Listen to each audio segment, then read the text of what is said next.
Hello, Jody Rotten here. I study human behavior. I want to know why we do what we do. Anyway, I'm back for another segment of our paper. Is the psychiatry for sale? I've gotten to the point where we're gonna talk about the research agenda. So I'm gonna keep reading here. Is psychiatry for sale? That's what this article states. And it's from the pharmaceutical, industry. Yeah. Okay. So the research agenda, links in the description if you want to read it for yourself.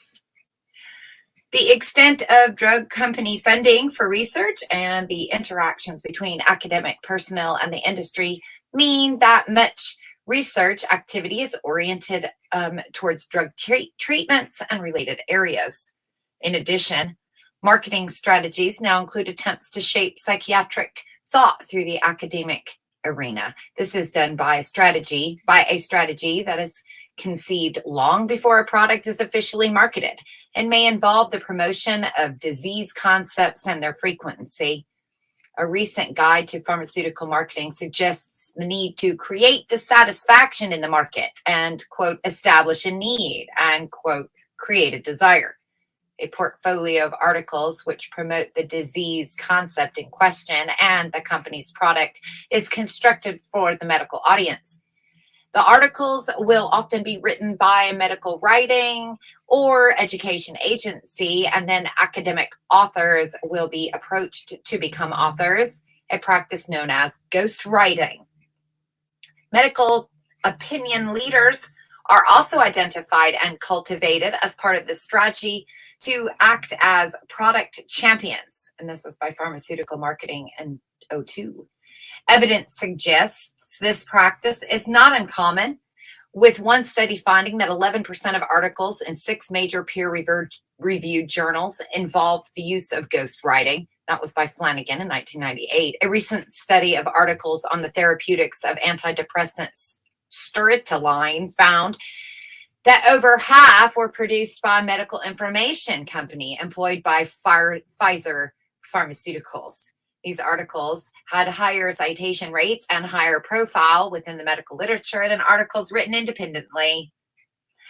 Advertising in major academic journals provides another mechanism for influencing the message that reaches the public domain. Drug advertisements are now a prominent feature of major British and American psychiatric journals. A typical issue of the American Journal of Psychiatry, consisting of about 200 pages of scientific content, has around 35 pages of drug advertisement and a further 18 pages of adverts for drug company-sponsored educational meetings. That was, for an example, you may go look at the May 2002 and January 2002 issues of the British Journal of Psychiatry in 2002 had between 5 and 16 pages of advertisements for around 100 pages of scientific content. In the 1960s, the United States Congress investigation revealed that editors of some journals were allowing drug companies that were contributing advertising revenue to advise rejection of alteration of articles that were unflattering to their products. This is by Frank. He was interviewed in Healy, 1996. Clearly, this has been going on a while. Recent cases involve papers concerning the dangers of a sleeping tablet, Halocin. That's by Ian Oswald, interviewed in Healy in 2000, and a paper reporting adverse effects of SSRIs, which was reported in Ballantyne in 1998, chapter 6, page 191 through 192. Although many editors are making substantial efforts to make potential influences on research more transparent by requiring, quote, conflict of interest declarations by authors, it remains a concern that journals that receive a substantial amount of revenue from drug company advertising may be endangering their impartiality. 3, the public and patient groups. In the United States and in New Zealand, Drug companies are permitted to advertise their products directly to consumers. Figure 2 shows that in the year 2000 alone, $2.5 billion was spent on advertising prescription drugs to consumers in the United States. In 1999, it was established that the average American saw 9 adverts for drugs every day. Non-compliance with advertising standards and regulations is common. The Food and Drug Administration in the United States reported that 1 in 4 advertisements violated their regulations, and higher levels of non-compliance has been reported from New Zealand. The pharmaceutical industry has been trying for some years now to introduce direct-to-customer advertising into Europe. In 2000, the then director of the Association of the British Pharmaceutical Industry described how the ABPI battle plan is to employ ground troops in the form of patient support groups, sympathetic medical opinion, and healthcare professionals, which will lead the debate on the informed patient issue. This will have the effect of weakening political, ideological, and professional defenses. After lobbying by industry and industry-funded patient groups, the European Commission proposed some limited reduction in restrictions on advertising to consumers. Although the European Parliament overwhelmingly rejected these proposals, they have not been shelved and are now being considered by the European Council of Ministers. There is no doubt that direct-to-consumer advertising leads to increased prescription of drugs. A recent survey showed that 1 in 5 Americans was prompted to call or visit their doctor to discuss an advertised drug. 1 in 5. Mitze et al., sorry if I totally butchered that, showed that exposure to advertising leads patients to request more drugs, and that these requests were usually complied with despite doctors' reservations about the appropriateness of the treatment. Drug company promotion to the public includes disease awareness campaigns that can be run in countries that do not permit direct-to-consumer advertising, as well as those that do. Patient groups are recruited to give the campaign a human face and supply stories for the media. In some cases, high-profile celebrities have been included to help the campaigns reach primetime television audiences. Another thing I find interesting about that is that the doctors are also given incentives for passing out these prescriptions, and half the work is done for them when the customers or the patients come in and Freudian slip and ask for said prescription because they saw a commercial for their shaky leg syndrome. Then, you know, they might not even think twice about not prescribe. They might just go, yeah, you sound like you have all the symptoms. And the thing about it being, remember, this is about psychology being for sale. The thing about psychological issues is that there's no blood test, there's no scan, there's nothing that we can do at this moment to, you know, make it a real diagnosis. So it's really in their head. And if somebody is already in their head, if somebody has, you know, hypochondriac or any of these things, I would imagine that they would be on lots of pills. And people, especially in today's time where it seems like a badge of honor to walk around with a suitcase full of pills. You know, what are you taking? What are you taking? Well, I have this disease. Well, I have that disease. And I take 10 medications. Well, I have the same disease and I take 12 medications. I hear it. So it makes sense what this paragraph is saying. Duh. We're going to have an uptick. We're going to have a lot of people taking medicines they don't need.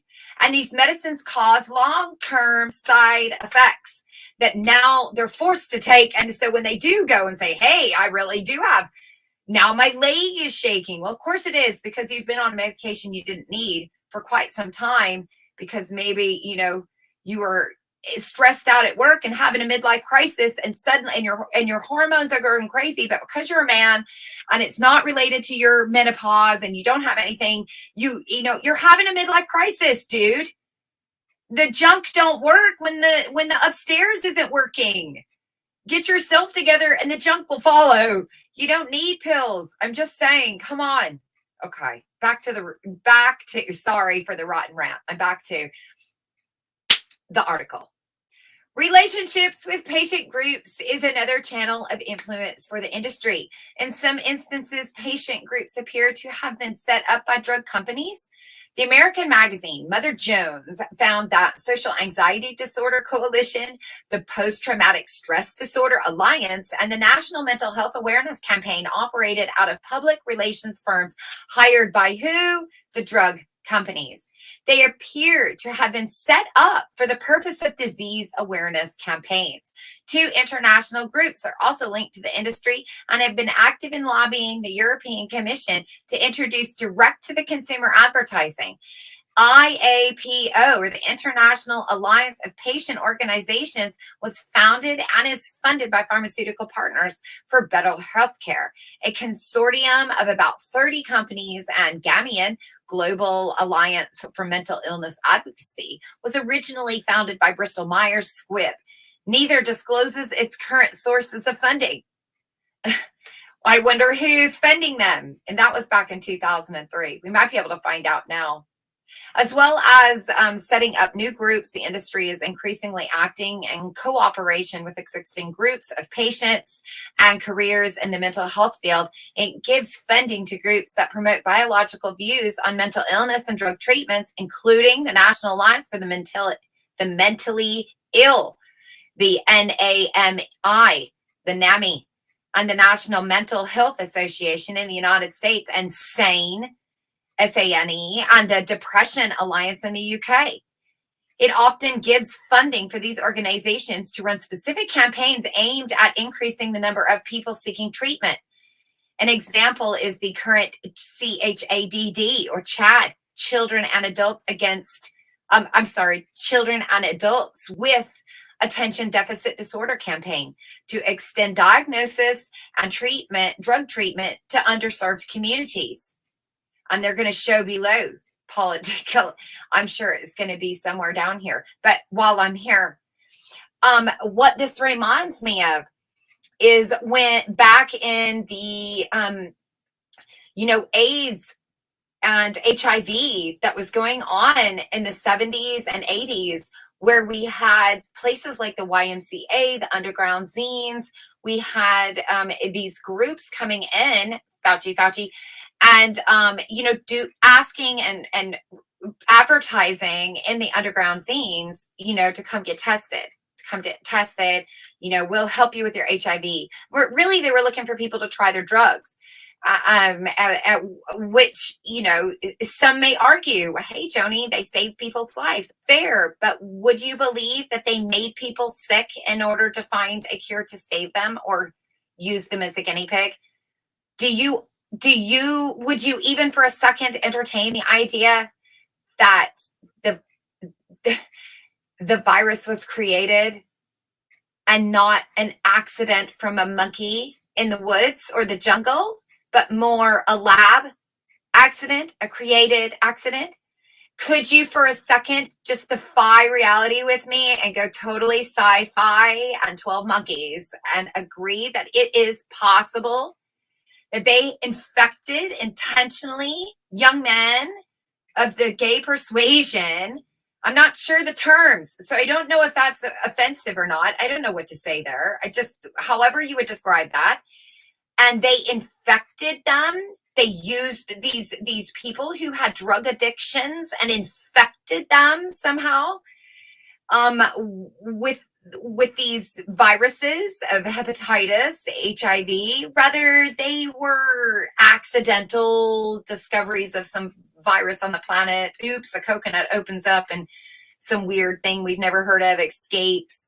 Or made in a lab and intentionally let loose in a fruit market. I'm just asking because both ideas are there. Both ideas are there. So in movies, so clearly other people have thought of these. I can't assume that our elites are stupid. Are they that incompetent? Nah, these are brilliant minds. Of course they think of making it, or at least exposing you to it.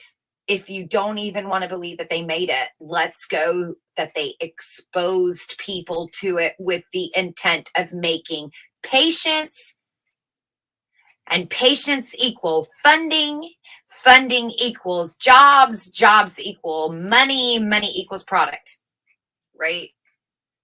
All right. So I'm going to go down here. Political institutions. John Abrams has described the process whereby European and American drug regulatory agencies became more responsive to the needs of the pharmaceutical industry. This was achieved by increasing the reliance of these agencies on funding from the industry through license applications and reducing state support. As a consequence, there's been a strong emphasis on reducing drug approval times. In the UK, they have shrunk from 54 to 44 days. Remember, this is 2003. Let me read that again. In the UK, they have shrunk from 54 fudgesicles to 44 days since the changes came into force when the Medicines Control Agency was formed in 1989. The industry is also increasing its influence over central government policy in the United Kingdom through recently established government bodies, such as the Pharmaceutical Industry Competitiveness Task Force. What in the world? The Industry Strategy Group and Partnerships for Health Service Bodies. I've been saying this. Look, it's right there. I was so right. I've been right. I keep finding proof of my rightness. So my thoughts of what I think are going on, I just read it. They have, of course they do. Joni, you know they do. Of course they do. They just told me, yes, Joni, you've been right. We have think tanks of strategies and competitiveness task force for how to get people to let us, ill and pill them. And partnerships with health service bodies. The National Institute for Mental Health in England, the NIMHE, and the pharmaceutical industry represented by the Association of the British Pharmaceutical Industry, ABPI. So many, it makes my mouth hurt. All of these. Mental Health England, Association of British Pharmaceutical Industry Competitive Force. I couldn't be one of those voiceover people for like PBS. I would, Sears Roebuck Foundation, Ford. I wouldn't be able to do that. Okay. The first production of this partnership is the Continuum Compendium describing collaborative projects around the country entitled, quote, Meeting of the Minds. And these projects are diverse and include the publication of guidelines, audit packs, toolkits, websites, directories, and funding additional personnel, including a pharmacist and a primary care liaison worker. Many of the projects undoubtedly contain valuable information and advice, but there must be a concern that projects such as the development of guidelines for the treatment of schizophrenia and projects designed for the improvement recognition of depression in primary care might overemphasize the role of certain drug treatments. However, the main concern about these projects and the NIMHE statement that it, quote, expects that partnership with the industry will become a routine in the development of implementation of the mental health policy, end quote, is that incorporating the industry into the fabric of the health system in this way increases its influence enormously and may make it very difficult to identify and resist commercial pressures. There seems to be little acknowledgement that there might be conflicts of interest between the aims of industry and those of public service. In Scotland, concerns have been raised about the level of financial interests of members of the newly established Scottish Medicines Consortium, Sunday Herald, the 13th of February 2003. This body was set up to try to advise the Scottish executive on national health service drug expenditure. So this Scottish Medicines Consortium was set up to try to advise the Scottish executive on National Health Service drug expenditure. More than half the members were revealed to have personal or non-personal, that means research grants, financial interests in the pharmaceutical industry. The industry also seeks direct influence at the parliamentary level by employing political lobbyists and contributing large sums of money to political parties and campaigns. In the United States, there are more pharmaceutical industry lobbyists than Congress members. The lobby budget from 1999 and 2000 at $197 million was $50 million larger than the drug industry's nearest rivals, the insurance and telecommunications industries. On top of the industry makes generous contributions to election campaigns, mostly to Republican Party candidates. And that was from the New York Times on the 4th of November in 2001. Clearly, we had a problem in 2003. And it doesn't look like we've done, it kind of feels like nothing's changed. Kind of feels like, well, I don't know, maybe it's got worse. I'll read the next section later. I'm going to end this one. And links in the description if you want to know more.